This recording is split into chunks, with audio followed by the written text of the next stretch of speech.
YouTube, it's FuzzyXYZ here. I'm here with Jamiethekidd00, aka Jamiethekidd00. We're at the UK Nats and he top 32'd, he made day 2. What was your record in Swiss? 7-2. 7-2. Playing 4 rounds on the bubble. It was horrible. Because he's pro, Jamie's pro.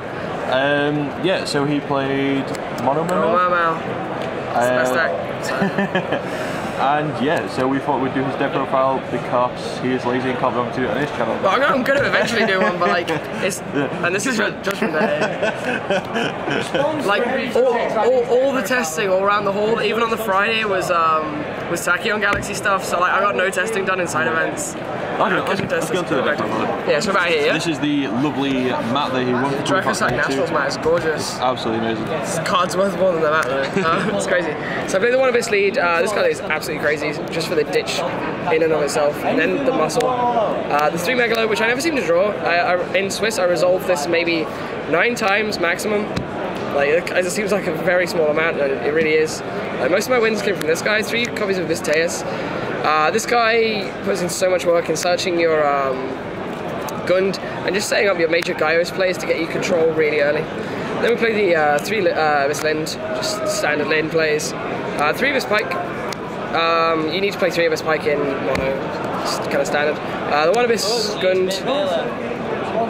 Just because it's Gund. I didn't like 2 going to the event. I ended up cutting the second one for a breakthrough skill, and the 41st card in the deck. And the 41st card in the deck ended up being Mermail Abyss Turge. This card is crazy good. Mermail Abyss Turge like combos really nicely with things like heavy infantry, which you really need to start use to its best effect against things like Evil Swarm, because you can. I found a ruling that if you have a target in grave, you can pitch this guy and add him back to hand, and he will still resolve. He will still resolve in hand. So like they can dress, but you'll have the heavy infantry straight back in hand anyway, so you can just make another play later on. And because this is Turge and not Pike, you can resolve the Turge and the Pike in the same turn, usually ending with a Dweller, and you're killing stuff and searching, so it's all good. Then for the Atlanteans, I played 3 of each. I played, well, except for the bad ones. I played 3 Dragoons, standard, 3 copies of Marksman, and then 3 copies of heavy infantry. I felt that Evil Swarm was going to be really big going into this event, and against Mermail in the mirror, especially game 1, this is really effective because it deals with Gaios. So, and Gaios is not going to stop me paying costs. And then for the final monster, I played 3 copies of Deep Sea Diva. It's Deep Sea Diva, and it's amazing. It's the OTK, like. And that's not going together, so that's just going to go over there, because I made a mess. Spells are really standard, I think. It was just the Reborn, the Dark Hole, the Storm, the Avarice. I didn't play Mind Control, I really should have, but I had 2 days of testing going into this event, so I did not have enough time to test things. Going with Salvage, I played going with the Avarice, I played 2 Salvage, just because Salvage is so powerful. I drew these dead a lot. The first time I actually successfully resolved a Salvage was in top 32. Wow.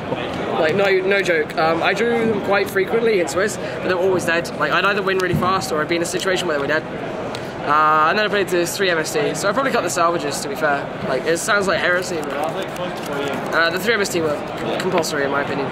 Then for the traps, I played really standard traps in the form of 3 Abyss Sphere and 2 Breakthrough Skill. These were insane. A lot of people said, why play this over Phoenix Chain? And my answer is, Phoenix Chain is great in things like Fire Fist and things like that, where you have loads of back row. But in Mermail, where you've got your spheres, and your opponent is always holding the MST for the sphere, they're just going to chain MST to your chain.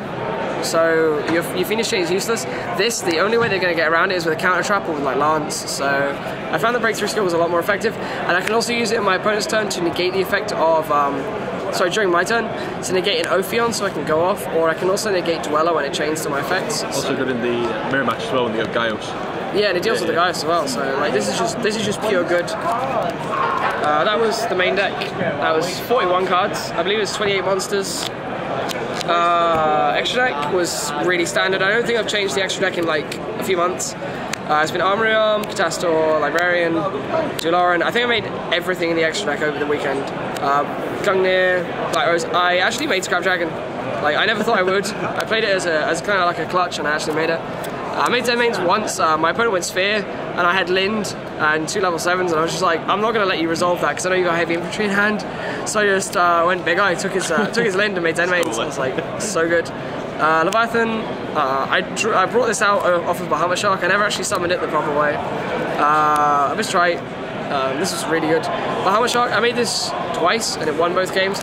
It got over Ophion, that was the main thing. Like getting over Ophion was clutch. So that at 26 was in work. Then I played the 1 Dweller because you've got to, the 1 Big Eye, and then 2 Biscayos. This is the only thing I changed from the extra deck because I only made one in my matches. I never found the need for the second one, so I would gladly cut the second one. I guess you don't need 2 when you don't play Squall. And I chose not to play Squall because I felt that Squall was really inconsistent. You can either draw it really well or draw it really dead, and it really takes a lot of setup. And then for the side deck, I played the 2 Veiler. This was kind of an iffy idea for things like Fire, Infernity, and Evil Swarm, just because there are so many less things that can respond to this compared to other cards like traps, like Fiendish Chains, or more threatening, or more breakthrough skills. So I just felt these would be better. So I played 2 and I never drew them.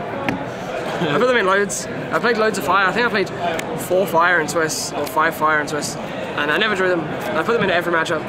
2 Maxi, I should have been playing a 3rd. These are just for the mirror, and I think I had it once in the mirror in one of my Swiss games. I only played the mirror twice in Swiss, so I'm kind of glad I decided wrong. That's like 2 DD Warrior Lady, and this was kind of my interesting pick for the event. DD Warrior Lady was chosen over Snowman Eater and things like that because yes, while I appreciate it has bad synergy with the deck, it deals with things like Ophion and Rabbit Car and like say Lagias and things like that far better than Snowman Eater and things like that, because Snowman Eater and Penguin Soldier and things target, so they would be rendered unaffected if my opponent dressed. However, this card, your opponent basically cannot stop it. The only problem was against Sam, who I played in Swiss, who was playing Evil Swarm. He read this card. He'd never seen me playing it, but he read it and made Thanatos to get over it, and it was horrible. And that was horrid, and that put me on the bubble. Then I didn't play any spells on the side. 2 Imperial Iron Wall, this was so good. I bump up to 3 now, especially with Elemental Dragons in the meta. But this was so good. So many people told me not to run it going into the event, but I played against Macro Rabbit, Fire, and loads of things like that, and it went in straight away. Because it doesn't matter if they play Decree or Macro or Fissure. Like Decree will only stop Macro, but this will stop Macro, Fissure, whatever. It also shuts down the Rabbit, Bottomless, Prism, and all sorts of things like that. So it shuts down like a massive part of their trap lineup. I didn't play Prophecy, but if I played Prophecy, this would be going straight in.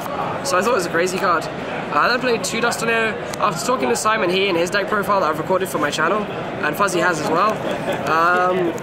I find this has a bad synergy with Royal Decree, and I should have been playing Twisters, but I had 0 testing going into this event, so I didn't have enough time to like kind of clue into the fact that I should have been playing Twisters. Then I played 2 Debunk for the mirror. I drew this once and resolved it, and it was so good.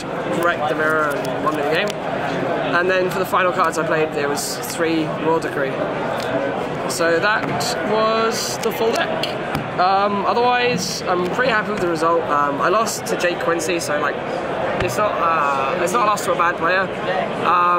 And otherwise, I don't think I really lost to misplays. Like a lot of it was all bad hands, or my opponent had better. But yeah, otherwise, any other questions? Do you think this deck will still be good now that Tachyon is released? What, Mermail? Yeah. I think Mermail is really good, simply because it can make this guy. But yeah, it can make this guy. And also, like, the title deck is really, really effective.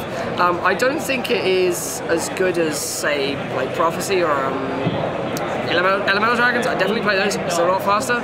But Mermail, I wouldn't say it's a bad deck. I'd say it's tier 1.5. A few of my friends are saying it'll be tier 1 because of Teus, but yeah. I think tier 1.5 is good. I wouldn't play Fire next format though. But hold on to your Fire stuff because it'll be good. But yeah, Mermail is definitely still a contender. Okie dokie, well thank you Jimmy, see you at YouTube. Thanks guys.